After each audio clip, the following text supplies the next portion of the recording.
Thank you, Kristen, and thank you to the RAF for inviting us here and honoring us tonight. We're really glad to be here. You know, the way that this all started was a few years ago. We were looking for a PR stunt. And I said, you know, we should just say we're 100 years old.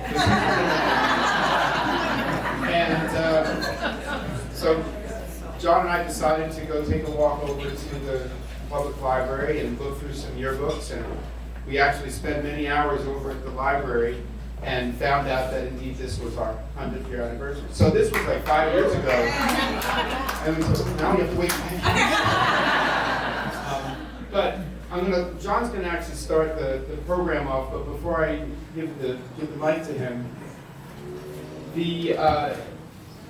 the claim about us being the oldest band in North Jersey, you're going to see a news clipping that backs that up. But I was talking to a friend who is sort of a band historian. He follows these kinds of things, and we were talking about the anniversary, and he said, so how old is you? I mean, you know, you guys started in what, 1922? I said, yeah. He said, you know, the oldest public school on record that had a band program was in Indiana, and they started in 1923. I said, well, they had better PR than us. So, and certainly there were some private schools and there were some parochial schools that had music programs. But really the whole band experience, and I explained this at our concert the other night, got underway in the schools because of World War I. And there were a lot of military bands that were playing all over the country and all over Europe, and it was a big thing to have that kind of support of the troops. And some instrument companies sprouted up all around the country, but mostly in the Midwest, in Indiana, Illinois, and they were building these instruments. Then the war ended, and they had all these instruments. And so somebody over there said, we better put some pressure on some people to start band programs in schools so we can get rid of these instruments. And so the band movement was born right at the end of World War I. And you know, Ridgewood was right on top of it at that point. You know, have to admit that the orchestra program at the high school was bigger, but they didn't have the idea to celebrate 100 years. They were earlier than us, I shouldn't say that, earlier. What groups that predated us at Ridgewood High School musically was the ukulele ensemble. That's the ukulele ensemble. There was we could bring that back, but we'll have to charge you. There was also a harmonica ensemble, and all these kinds of groups. Those are big things. But we're glad that the band got started and continued, and was continuous all the way through. So I'm going to hand the mic over to John, and we'll have our little presentation for you. Go, John.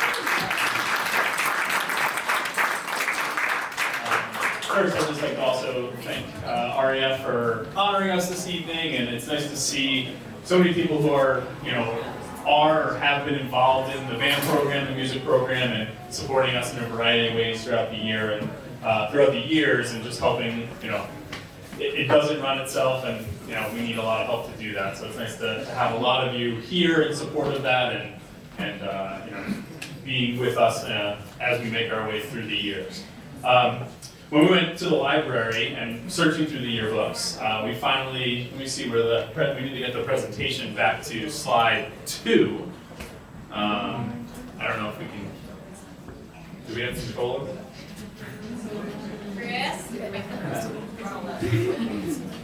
But as we were looking through the yearbooks, the very early yearbooks they had basically no, not very specific information in terms of this is the page of the band, and this is the page of the orchestra, and this is the page of the, you know, this team and that team. So there was a lot of just storytelling. So we had to do a lot of reading to see if there was any mention of the band. Finally, in the around 1915 or so, they started having you know, each senior picture in the yearbook. And as part of that, they actually had every single senior and what they were involved in their high school career and what grades they did them. Which really helped us, because we eventually stumbled upon this band member, the first band member, or first known band member, Dorothy Zimmerman. And we have a picture of Dorothy on slide 2, which we'll get to in about a half hour when it's but Dorothy Zimmerman was the first band member. She graduated as part of the class of 1925, but she had in her participation band in the 1922-23 school year. So that's how we came upon this 100th anniversary. Who knows whether Dorothy was actually accurate or not? She just said that. There we go. So there's Dorothy Zimmerman. There are some other interesting ties. Dorothy Zimmerman, again, I don't want to go too astray. We're going to be here for 2 hours telling stories about the 100 years. But Dorothy actually ended up going to NYU, and she married the bass professor at Juilliard. And the bass professor, I went and searched the bass professor, and I had all notable students on the bass professor. And one of his notable students was actually the longtime bass professor at Montclair State, who actually taught, those of you that know Gary Fink, who's been working with our program since the mid-1980s, she taught his son bass for a million years. So, Linda McKnight. So Linda McKnight was a student of Dorothy Zimmerman's husband. A little interesting connection, through those years. And Linda McKnight was the first maroon and white recitalist ever in high school. So really interesting tie around the whole thing. So Dorothy Zimmerman got this all started. If we go to the next slide, we already have been talking about the oldest high school band in New Jersey. This is our proof here. In 1925, in November of the Ridgewood Herald, there's a newspaper clipping that says, as far as we know, this is the only high school band in northern New Jersey. And as Jeff mentioned, as far as we have heard and talked to people, we think it's definitely New Jersey, and maybe one of, in the nation as well. As we make our way through, we just have a few historical slides, and then we'll talk a little bit more about present day. We have some student performers as well. In 1935, as we make our way to the next slide, this is our first time that we actually played at graduation.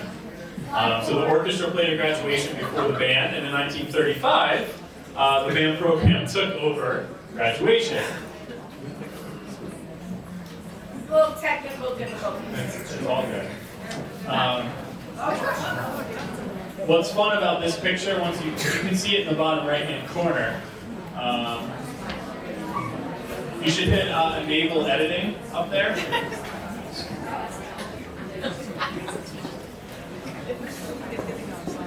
Yellow bar, click enable editing.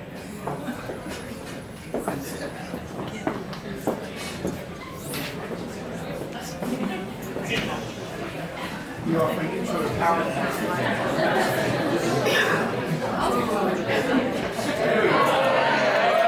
So in this picture, what's interesting about this, you can see the first uniforms of the Ridgewood High School band. These were, as far as we can kind of tell, just from just making an assumption, I think they're kind of homemade. They're sewn on RHS. They have navy sailor pants and hat. But that was 1935, and they were already on their third director, and this was the first longtime director by the name of Donald Cook, who served from 1929 to 1959. Jeff has now taken over as the longest high school band that Donald Cook was for many years.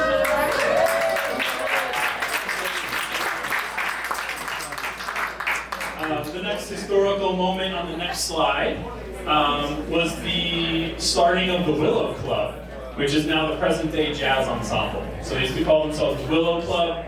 Their first performance, as far as we can see, was in 1936. The first picture I could find was in 1940. So you can see the picture on the slide there. And getting started. They were called the Willow Club for many, many years. It looks like maybe into the 70s and even the 80s they were the Willow Club. Until they started to call themselves a jazz ensemble or a jazz band. We have some actually very notable alumni in that picture, which we'll talk about a little bit later. Next slide. We get to our first Tunes in June performance. And those of you that know Ridgewood and the Bandshell, we still play Tunes in June every single year, open the Bandshell summer season. And 1951 was the first Tunes in June performance of the band program. And that's just one of the many, many things that you can just see through the 100 years, and really what makes, I think, the Ridgewood High School band program a special one. All of these traditions and all of this is history that goes back 50, 60, 70 years that we're still doing today. There's not many bands that I know of and I've ever come across that have that sort of tradition. So that's Tunes in June. You're gonna love this next one. This, on the next slide was our first citrus sale. But of course, just like I said, the first citrus sale was 1976, 1977. $6 boxes. So our poinsettia sale is close to that. We actually couldn't locate an exact date of the poinsettia sale. We do know that it is the late 70s or We know so. when the next one is. But we definitely found this newspaper article on the citrus sale of 1976-77. Make our way to the next slide. We get to 1980. This is the first. This is actually when the marching band started competing. Before then, it was just kind of more of a football entertainment band. Those of you that go to football games and have seen Clifton before, Clifton doesn't compete, but they just are there for football entertainment. The band started competing right at the end of the 70s under Christian Wilhelm, who is now the conductor of Ridgewood Concert Band New Jersey Wind Symphony, and still in the area and doesn't play. But he won the first marching band championship in 1980, kind of a significant day in Ridgewood history. Next slide.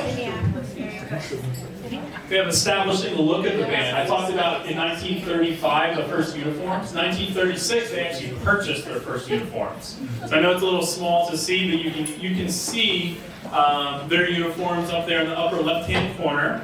You'll also see there's one opposite colored uniform, and that's actually the band director.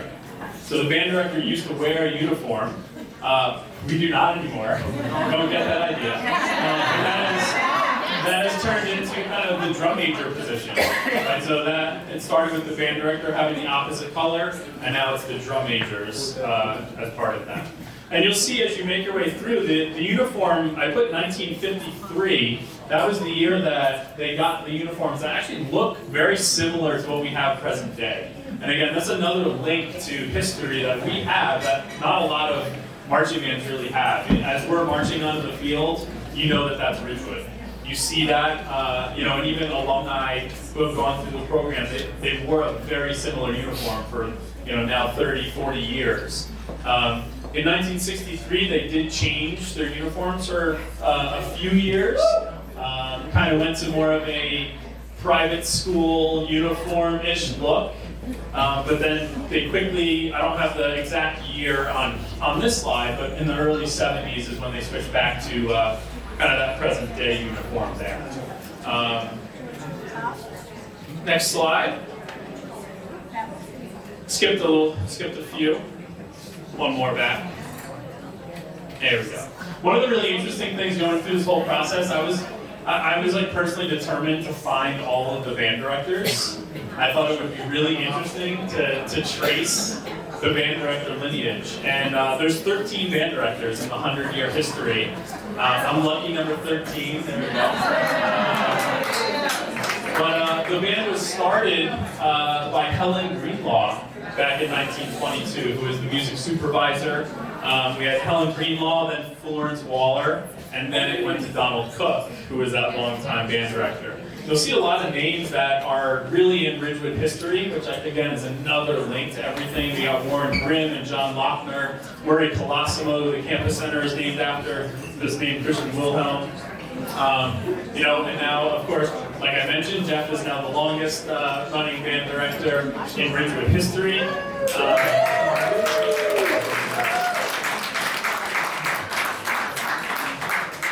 Now, on the next slide, we just wanted to kind of point out, I mentioned Warren Grimm and John Lochner. We could talk about each, one of those band directors and kind of the significance of so many of them. But Warren led the RHS band from 1959 to 66. He was also significant in the community. He was the musical director for the Ridgewood Village Band.